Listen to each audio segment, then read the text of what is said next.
Heidi, good morning again. Finally, we've heard from SAA. What are they saying?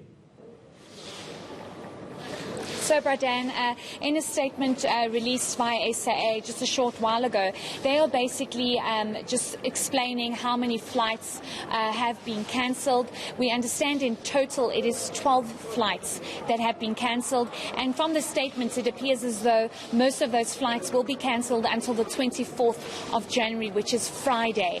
If I can just quickly go through some of the flights. Joburg to Cape Town, those 2 flights will be cancelled. The one departing on the 7th, the one departing at 7 o'clock rather, is going to be only cancelled until the 21st of January. Then Cape Town to Joburg, 2 flights have also been cancelled. Joburg to Durban, 3 flights have been cancelled, and that is until the 23rd of January. Durban to Joburg, it is 3 flights as well. And then just looking at the international flights, it's Johannesburg to Munich, that flight has been cancelled, and Munich to Johannesburg. So in total, it is about 12 flights, 2 of those being international and 10 being domestic flights. Joburg to Cape Town to Joburg, Joburg to Durban, and Durban to Johannesburg. So those are the flights that have been cancelled by the airline until the 24th of January, some until the 23rd, specifically Durban and Johannesburg, but it appears as though the majority of those flights will be cancelled until the 24th.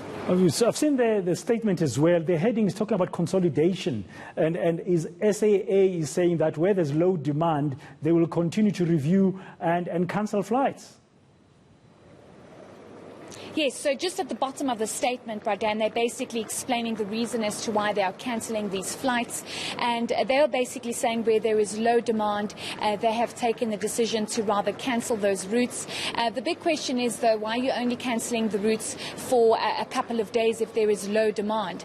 One would imagine that domestic flights are quite busy. However, they've indicated that where there's low demand, and given the business rescue process at this stage, they are reviewing the flights and consolidating services with low demand. They are also indicating that with the new fleet coming in, they are training pilots on the domestic routes before they are able to train the pilots for any international routes on the new fleet that they have recently acquired. So they're basically attributing it to the low demand and the fact that they need to train their pilots, which is of course going to cause a big inconvenience for many passengers, given the fact that we're looking at about 12 flights. We are scheduled to speak to SAA a little later on, so we'll of course speak to them about how much of a low demand is this actually, given the fact that domestic flights normally do very well. But Bradan, SAA has been in the news for a very long time now. Last year we saw Flight Centre issued a notice to say they are no longer going to be issuing any tickets for SAA.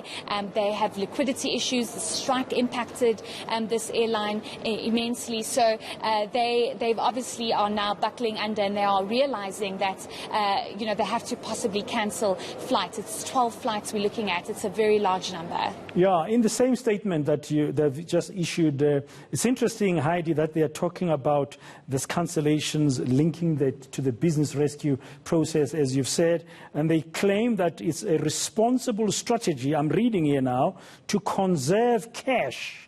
So they need money, we know that, 2 billion rand, they don't have it yet, and optimize the airline's positions ahead of any further capital investment. So they seem to want to spend more on CAPEX, but they don't have the money. They're cancelling the flights because they say they're responsible. I mean, it's an interesting kind of position that SAA is finding itself in a very precarious financial position.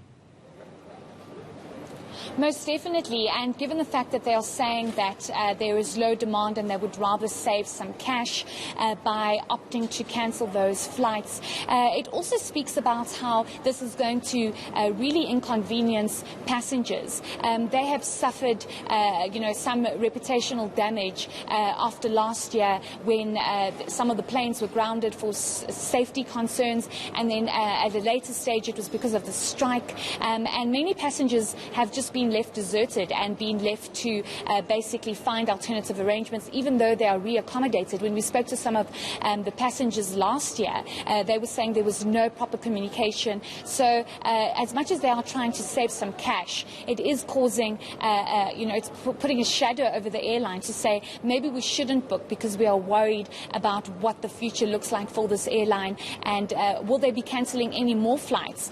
When you book a flight, you obviously plan around that, and you plan your whole life around that, whether it's a holiday or a business trip or whatever it might be. So as much as they are trying to save some kind of cash by cancelling these flights, there are a lot of things that are at play here, and they are obviously looking at the books and looking at whether or not these routes are viable, and they've taken the decision to say these routes aren't viable for now, and the cancellation is only for a few days, because most of these flights are only said to be cancelled until Friday. So after Friday, will these flights continue to be cancelled, or will they re-look at those routes and say they are now viable, or will that 2 billion rand come in that they are so desperate for? Yeah, I mean, there's the last paragraph there, Heidi, saying SAA will be reviewing further possible flight schedule amendments over the coming days. So it's not yet over. There could be more changes that are coming. For now, though, you've got Joburg, Cape Town, Joburg, Durban, and Joburg, Munich routes that have been affected up to Friday. Some of those flights now no longer available on SAA. Thank you very much, Heidi Giokos at OR Tambo International Airport.